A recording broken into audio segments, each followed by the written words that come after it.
పొన్నియిన్ సెల్వన్. ఆ! పొన్నియిన్ సెల్వన్ అంటే దానికి ఒక నేపథ్యం ఉంది. దాదాపు ఒక 25 ఏళ్ల క్రితం నేను హైదరాబాద్లో ఉండగా, అంటే చెన్నై వెళ్ళిపోయాను. అక్కడి నుంచి హైదరాబాద్లో ఉండగా మా మహర్షి జనార్దన మహర్షి నాకు అసిస్టెంట్. మా ఇంట్లోనే ఉండేవాడు. సడన్గా ఇప్పుడు ల్యాండ్ ఇవి లేవుగా ఫోన్లు, ల్యాండ్ ఫోన్. సాయంత్రం హోటల్కి వచ్చాక, నేను హోటల్ కదా సీతాఫలమండిలో ఉండాను. సార్ ఇట్లా మణిరత్నం గారి ఆఫీస్ నుంచి ఫోన్ వచ్చిందని ఎగిరి గెంతేసి, ఫర్ ఏ ఆర్టిస్ట్కైనా అదొక ఫీస్ట్ కదా. నిజం నిజం. సరే నేను మరి ఇవాళే వచ్చాను. ఇక్కడ దయామయుడు అని విజయ్ చంద్ర గారి సినిమా. Okay okay. అందులో ఒక 80 ఏళ్ల ముసలివాడి వేషం, మొత్తం గడ్డం. ఆ సినిమా అంతా గడ్డాలే. అందరికీ వడ్డించేటప్పుడు ఒక వాయిస్ వినపడ్డది, ఒరేయ్ నేను రా చంద్రమోహన్ని, మై ఇంత తక్కువ పెట్టేవేంటి అని కామెడీ చేసుకునేవాళ్ళం. సరే నేను 2-3 రోజుల తర్వాత వెళ్ళాను. పాపం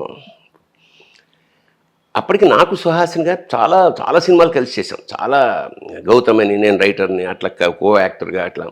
ఆఖరికి వాళ్ళ మ్యారేజ్, ఇంకా రేపు మ్యారేజ్, ఎల్లుండి మ్యారేజ్ అనగా మేము గౌతమి సినిమా షూటింగ్ చేస్తున్నప్పుడు నేను సుహాసిని గారు చిన్న ఫ్లైట్ ఉండేది అప్పుడు.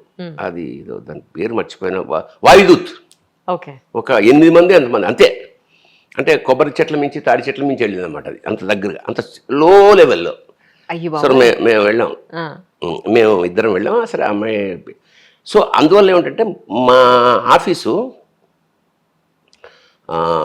సుహాసిని గారి ఇంట్లో ఉండేది. అందుకని అప్పుడప్పుడు మణిరత్నం అక్కడ వస్తుంది. అట్లా నాకు పరిచయం. అలాంటి మణిరత్నం నాకు వేషానికి పిలిచేటప్పటికి దళపతి, ఇంకా రజనీకాంత్ వ్యవహారం మంచి.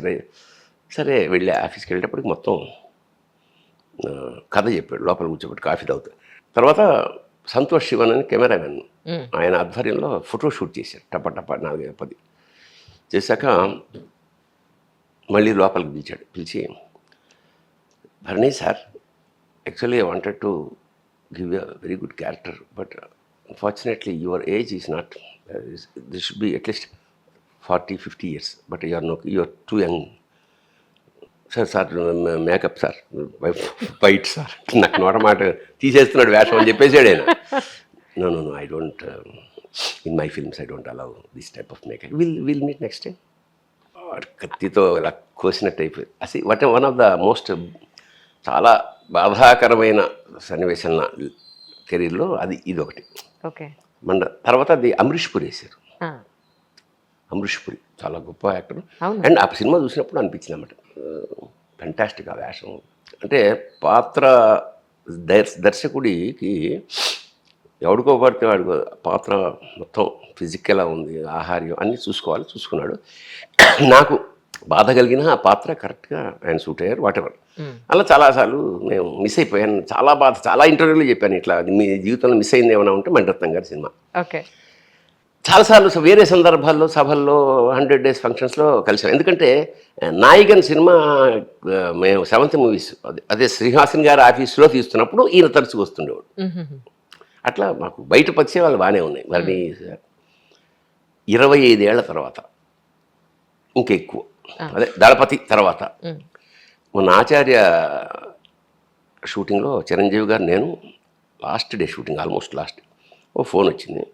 నేను రిక్వెస్ట్ పక్కకి వెళ్ళి మాట్లాడితే, సార్ మణిరత్నం ఆఫీస్లో ఉంది ఫోన్ అన్నాడు. అనగానే మళ్ళీ సార్ సొలింగ్ సార్ అన్న, సార్ సార్ పేసేవారు అన్న. Mister Bharani, how are you?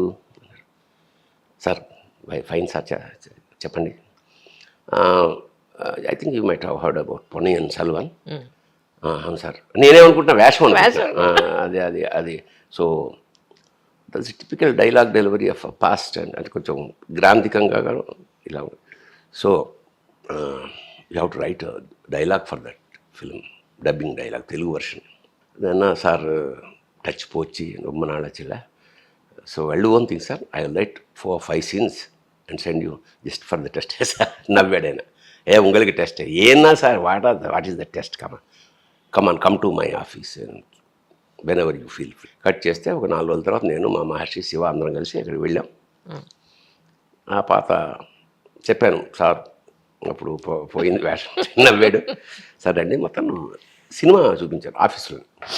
చూపించి ఎక్స్ప్లెయిన్ చేశాడు, ఇది నేను ఇదేంటి సార్ సినిమా ఇలా ఉంది, ఇంత పెద్దగా, ఇంత ఉంది, అసలు 1,00,000 మంది ఆర్టిస్టులు అందరూ పెద్దవాళ్ళు, ఐశ్వర్య రాయ్ వాళ్ళు, వీళ్ళు, కార్తీక్. నాకు ఒక 3 నెలల టైం. 3 నెలలా? ఇలా sir you have to give me with in 1 month అన్నాడు.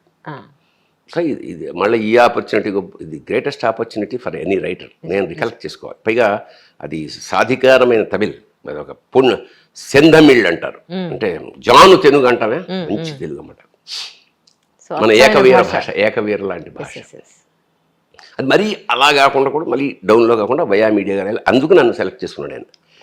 సరే మొత్తానికి నేను మహర్షి గారు, మిగతా శివ అందరు కుస్తీ పట్టి ఒక నెలలో రాసి మళ్ళీ చదవాలిగా, వెళ్ళి చదవాలి. సో ఈ was very much impressed. So coordinator అన్నాడు, సార్ జయరామ్ పాత్ర ఆయన చదువుతున్నాడు కదా, అది బాగుంది కదా సార్ అంటే, అవును నేను అది అనుకుంటున్నాను, mister Bunny you have to dub for him also. నేను సరే సార్ ఒకసారి చూసేసి అలాగే మొత్తం రాసి డబ్బింగ్లో. సో జయరామ్ మలయాళీ ఆర్టిస్ట్, అతను హీరో, చండా వాయిస్తాడు, అతను పాడతాడు, మిమిక్రీ చేస్తాడు. I think Padmashri also already. చాలా గొప్ప ఆర్టిస్ట్. కేవలం ఈ పుణ్యం సిల్వన్ కోసం ఒక 30 కిలోలు పెరిగాడు. అంత చాలా స్మార్ట్గా ఉంటాడు అతను. ఇలా ఇవన్నీ బుగ్గలు, కాళ్ళకి ఇలా అన్నీ మార్చేసాడు. అంటే ఆ పాత్ర కనిపిస్తుంది అక్కడ. కల్కి కృష్ణమూర్తి ఏదైతే రాశాడో ఆ పాత్ర కనిపిస్తుంది. సో దానికి నేను డబ్బింగ్ చెప్పాను. అది వైష్ణవ బ్రాహ్మణి వేషం. సినిమా అంతా నవ్వుకుంటాం ఆ డబ్బింగ్ చూసి. అది సింక్ చేస్తూ చాలా చాలా తృప్తిగా చెప్పానులే. నెక్స్ట్ డే అది ఎరుగుతున్న క్రమంలోనే ఇక్కడ హైదరాబాద్ వచ్చిన తర్వాత ధమాకా అనే సినిమాలో మెయిన్ విలన్ అతను.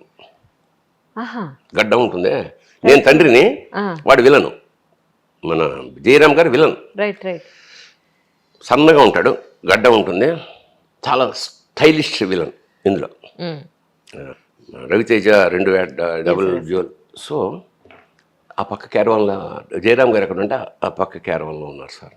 అప్పటికి మేకప్ వేస్తున్నాను. నేను తలుపు తీసి కొట్టాను, సార్ మేకమింటా ప్లీజ్ కమ్ సార్ లోపలికి. ఆయన కాళ్ళ మీద పడిపోయాడు. నాకన్నా చిన్నవాడేమో కానీ చాలా కంగారు పడిపోయాడు. లేదు సార్ నేను ఇట్లా పుణ్యం సిల్వన్ సినిమా రాసిన, ఆయన dubbed for you. Extraordinary performance అండి. ఆ ఏడాది నీకు వేరే సినిమాలు ఒప్పుకోలేదు, 1 year. అదే వేషం, దానికోసం పోయి. సో కమిటెడ్ ఆర్టిస్ట్ సార్, ఖచ్చితంగా ఈసారి మీకు నేషనల్ అవార్డు వస్తుంది. సో ఇది ఇప్పుడు నువ్వు అడిగిన ఒక క్వశ్చన్ ఎంత కదా. నిజం సార్, అద్భుతం. అసలు ఆయన సినిమాకి ఒక రైటర్గా మీరు వర్క్ చేయడం కూడా భగవంతుడి చాలా ఏళ్ళ తర్వాత, 25 ఏళ్ళ తర్వాత. అసలు సినిమా నేను రైటింగ్ మానేశాను. ఇప్పుడు మళ్ళీ నేను డైరెక్ట్ చేసే సినిమాలు తప్ప, మిథునం అంత తర్వాత ఎప్పుడైనా సహాయం ఊరికి నెక్స్ట్ డైరెక్టర్స్ చిన్న కుర్రాళ్ళకి కొంచెం మాట సాయం చేయడం.